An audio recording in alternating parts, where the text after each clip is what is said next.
Hello दोस्तों, आप सभी का स्वागत है आपका अपना यूट्यूब चैनल एसएससी रुक मस्ती में। दोस्तों, आज हम इस वीडियो में लेके आए हैं एसएससी एमटीएस के लिए अति महत्वपूर्ण प्रश्न जो 25 जीके जीएस का ये जो सीरीज चल रहा था 25 प्रश्नों का, वो उसको हम आगे की ओर लेके चलते हैं। इस सीरीज का पहला सवाल आपका होगा, प्रत्यक्ष बंदीकरण अधिनियम के अंतर्गत एक व्यक्ति बिना मुकदमा चलाए बंदी बनाया जा सकता है। ऑप्शन है 1 महीने के लिए, 2 महीने के लिए, 3 महीने के लिए और 6 महीने के लिए। दोस्तों, ये आप टेस्ट भी अपने आप में लगा सकते हैं कि आप 25 प्रश्न में से कितना प्रश्न को आप सही कर पाते हैं। और आप हमारे कमेंट्स बॉक्स में जरूर कमेंट्स करेंगे कि 25 प्रश्न में से आप कितना प्रश्न सही किए हैं।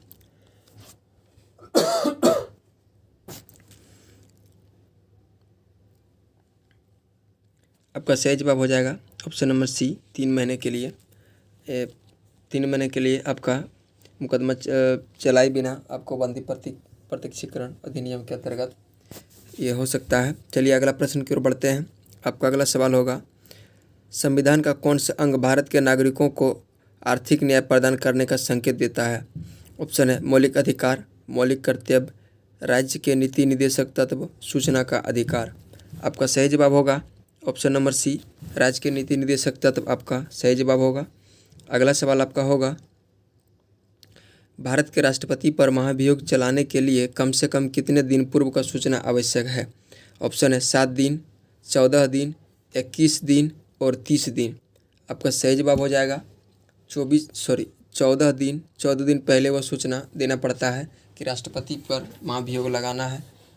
चलिए दोस्तों, अगला सवाल आपकी ओर बढ़ते हैं और आपका अगला सवाल होगा, प्रत्यक्ष कर की स्थिति में कारापात और कालाधन होता है। ऑप्शन है 2 विभिन्न व्यक्तियों पर, 1 ही व्यक्ति पर, 2 अन्य व्यक्ति पर, उस विभाग पर जो कर लेता है। आपका सही जवाब हो जाएगा 1 ही व्यक्ति पर। आपका राइट आंसर हो जाएगा ऑप्शन नंबर बी, आपका सही जवाब हो जाएगा। अगला सवाल आपका होगा, निम्न में से कौन सा कर राज्य सरकार द्वारा लगाया जाता है? ऑप्शन है मनोरंजन कर, संपदा कर और आयकर कर और निगम कर। आपका राइट आंसर हो जाएगा मनोरंजन कर। आपका सही जवाब होगा, जो कि राज्य सरकार द्वारा मनोरंजन कर लगाया जाता है। आपका अगला सवाल हो जाएगा, भारत सरकार के बजट में कुल प्राप्ति व कुल के अंतर को कहा जाता है। ऑप्शन है राजकोषीय घाटा, बजट घाटा, राजस्व घाटा और चालू घाटा। आपका सही जवाब हो जाएगा बजट घाटा। आपका राइट आंसर हो जाएगा बजट घाटा। आपका सही जवाब हो जाएगा। आपका अगला सवाल ये होगा, अंडमान और निकोबार द्वीप समूह से सबसे ऊंची चोटी कौन सी है? दोस्तों, आपको अंडमान और निकोबार द्वीप समूह की सबसे ऊंची चोटी का नाम बताना है। वो चोटी आपका है माउंट कोया, माउंट दिओबोलो, माउंट सेंडल, इनमें से कोई नहीं। आपका सही जवाब हो जाएगा माउंट सेडल। आपका राइट आंसर हो जाएगा। अंडमान और निकोबार द्वीप समूह की सबसे ऊंची चोटी आपका माउंट सेडल हो जाएगा। निम्नलिखित में कौन सा अक्साई चीन का भाग है? ऑप्शन है काराकोरम श्रेणी, कश्मीर घाटी, शिवालिक श्रेणी और लद्दाख पठार। आपका सही जवाब हो जाएगा लद्दाख पठार। आपका राइट आंसर हो जाएगा। आपका अगला सवाल होगा, नियोजन में रोलिंग प्लान की अवधारणा किस सरकार के द्वारा लागू की गई थी? ऑप्शन है इंदिरा गांधी सरकार के द्वारा, राष्ट्रीय फ्रंट सरकार के द्वारा, जनता पार्टी की सरकार के द्वारा, राजीव गांधी सरकार के द्वारा। आपका सही जवाब हो जाएगा जनता पार्टी सरकार के द्वारा। आपका राइट आंसर होगा ऑप्शन नंबर सी, आपका सही जवाब होगा। आपका अगला सवाल है, नेशनल प्लानिंग कमेटी का गठन किसने किया था? ऑप्शन है जवाहरलाल नेहरू, लाल बहादुर शास्त्री, सुभाष चंद्र बोस, इनमें से कोई नहीं। आपका सही जवाब हो जाएगा सुभाष चंद्र बोस। आपका सही जवाब हो जाएगा।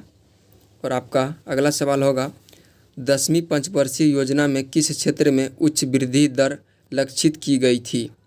ऑप्शन है कृषि, उत्पादन, संचार और व्यापार। आपका सही जवाब हो जाएगा संचार। आपका राइट आंसर होगा ऑप्शन नंबर सी, आपका सही जवाब हो जाएगा। आपका अगला सवाल है, निम्नलिखित में से किस में न्यूट्रॉन अनुपस्थित होता है? ऑप्शन है हीलियम, हाइड्रोजन, ऑक्सीजन और इनमें से कोई नहीं। आपका राइट आंसर हो जाएगा हाइड्रोजन। आपका सही जवाब होगा हाइड्रोजन। आपका सही जवाब हो जाएगा। आपका अगला सवाल होगा, किसी बिजली की इस्त्री को गर्म करने, इस्त्री दोस्तों थोड़ा नोट करेंगे, इस्त्री आपको आयरन यानी लोहा को बोला जाता है, को गर्म करने के लिए किस धातु का प्रयोग किया जाता है? आपका ऑप्शन है तांबा, टंगस्टन, नाइक्रोम और जस्ता। आपका सही जवाब होगा जस्ता। ये है आपका इलेक्ट्रिक ऑफ आयरन, इसे कहते हैं बिजली का इस्त्री, इलेक्ट्रिक ऑफ आयरन। आपका राइट आंसर हो जाएगा नाइक्रोम, आपका सही जवाब हो जाएगा। आपका अगला सवाल होगा कौन सा उर्वरक मृदा में सबसे अधिक अम्ल छोड़ता है? ऑप्शन है urea, ammonium sulphate, ammonium nitrate, इनमें से कोई नहीं। आपका सही जवाब हो जाएगा अमोनियम सल्फेट, आपका राइट आंसर हो जाएगा। जो मृदा यानी मिट्टी में सबसे अधिक अम्ल छोड़ता है वो आपका अमोनियम नाइट्रेट, आपका सही जवाब होगा। आपका अगला सवाल होगा कौन सा जीव मोनेरा जगत में शामिल नहीं है? ऑप्शन है जीवाणु, नीलहरित शैवाल, कवक और विषाणु। आपका सही जवाब हो जाएगा कवक, आपका राइट आंसर है। जो मोनेरा जीव जगत में शामिल नहीं है ये आपका कवक है, जो मोनेरा जीव जगत में शामिल नहीं है। आपका अगला सवाल होगा निम्न में से कौन सा सांप विष रहित है? यानी उसमें जो सांप का नाम बताना है आपको, उसमें से उस सांप में विष नहीं होते हैं। ऑप्शन है king cobra, tiger snake, Russell viper और अजगर। आपका सही जवाब होगा अजगर, आपका राइट आंसर होगा। जो कि अजगर आपका विष रहित के नाम से जाना जाता है, वो अजगर आपका यहाँ। आपका अगला सवाल हो जाएगा, आपका अगला सवाल होगा क्या कारण है कि व्यक्ति चट्टान पर प्रहार करते हुए चोटिल हो जाते हैं? यानी दोस्तों अगर यदि आप चट्टान पे यानी पत्थर पे अपना हाथ या पैर या प्रहार किसी प्रकार का करते हैं तो आदमी चोटिल हो जाता है और उसे चोट लग जाता है। वही कारण को आपको बताना है। वो आपको जड़त्व का कारण, वेग के कारण, प्रतिक्रिया के कारण और गति के कारण। आपका सही जवाब होगा प्रतिक्रिया के कारण व्यक्ति को चोट लग जाता है और वो व्यक्ति चोटिल हो जाता है। आपका अगला सवाल होगा जब दो लोग आपस में बात करते हैं तो कितने डेसिबल की ध्वनि उत्पन्न होती है? दोस्तों अगर एक व्यक्ति और सामने वाले व्यक्ति यानी दो व्यक्ति आपस में बात करते हैं तो वो जो बात किए हुए जो ध्वनि निकलता है वो कितने डेसिबल की ध्वनि उत्पन्न करते हैं? जो हम लोग नॉर्मली और सामान्यतः बात करते हैं वो कितने डेसिबल की ध्वनि में हम लोग बात करते हैं? ऑप्शन है लगभग 5 डेसिबल, लगभग 10 डेसिबल, लगभग 30 डेसिबल और लगभग 100 डेसिबल। आपका सही जवाब हो जाएगा लगभग 30 डेसिबल में हम लोग बात करते हैं एक दूसरे से, लगभग 30 डेसिबल में बात करते हैं। एक व्यक्ति और दो व्यक्ति के बीच जब हम लोग बात करते हैं तो लगभग 30 डेसिबल की ध्वनि उत्पन्न होती है। आपका अगला सवाल है कौन सी कला शैली भारतीय और यूनानी कला शैली का मिश्रण है? दोस्तों आपको इस प्रश्न में पूछा जा रहा है भारतीय कला शैली और यूनानी कला शैली का मिश्रण बताना है, यानी सम्मिश्र जिसे कहते हैं। भारतीय कला शैली और यूनानी कला शैली का मिश्रण को क्या कहते हैं? ऑप्शन है शिखर, बेरा, गंधार और नागर। आपका राइट आंसर हो जाएगा गंधार, आपका सही जवाब होगा। क्योंकि भारतीय कला शैली और यूनानी कला शैली को हम लोग यानी इसका सम्मिश्र को यानी दोनों का मिश्रण को हम लोग गंधार कहते हैं। आपका अगला सवाल हो जाएगा, अगला सवाल आपका है महमूद गजनबी के सोमनाथ अभियान के समय चोल राज्य का शासक कौन था? ऑप्शन है उत्तम चोल, राजराजा प्रथम, राजेंद्र प्रथम, इनमें से कोई नहीं। आपका सही जवाब हो जाएगा राजेंद्र प्रथम, आपका राइट आंसर होगा। जब मोहम्मद गजनी के सोमनाथ अभियान के समय उस समय राजेंद्र प्रथम चोल राज्य का शासक थे। आपका अगला सवाल हो जाएगा किस संग्रहालय में मूर्ति कला का सबसे बड़ा संग्रहालय है? ऑप्शन है मथुरा संग्रहालय, मद्रास संग्रहालय, दिल्ली संग्रहालय और मुंबई संग्रहालय। आपका सही जवाब होगा मथुरा संग्रहालय, आपका राइट आंसर होगा। मथुरा संग्रहालय में मूर्ति कला का सबसे बड़ा संग्रहालय आपका मथुरा उत्तर प्रदेश में है। आपका राइट आंसर हो जाएगा मथुरा संग्रहालय, आपका राइट आंसर होगा।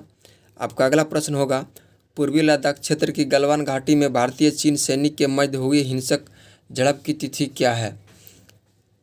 आपकी वो तिथि बताना है जिसमें भारतीय और चीन के सैनिकों के बीच हिंसक जो झड़प शुरू हो गया था गलवान घाटी में, उसका आपका वो डेट बताना है, वो किस डेट में था। ऑप्शन है 15 जनवरी 2020, 15 फरवरी 2020, 15 जून 2020 और 15 जुलाई 2020। आपका राइट आंसर हो जाएगा 15 जून 2020। 15 जून 2020 को भारतीय और चीन के बीच हिंसक झड़प हुआ था।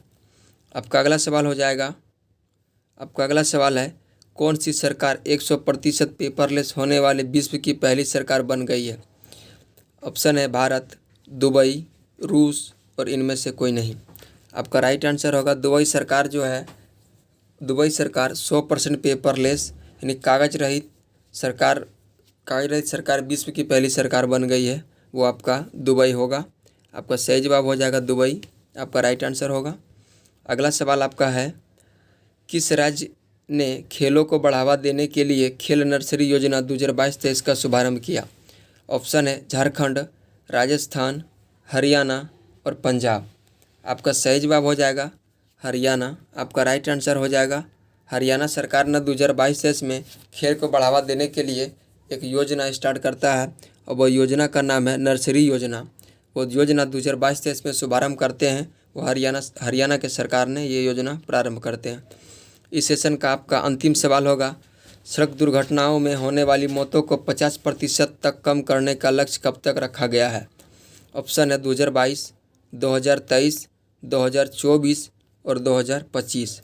आपका राइट आंसर हो जाएगा 2024 तक सड़क दुर्घटनाओं को 50% कम करने के लिए आपको ये लक्ष्य 2024 तक रखा गया है।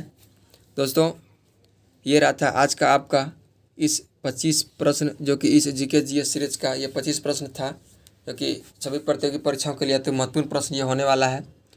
दोस्तों, आज की सेवा को यहीं समाप्त करते हैं, फिर मिलते हैं हम नेक्स्ट वीडियो में। तब तक के लिए धन्यवाद।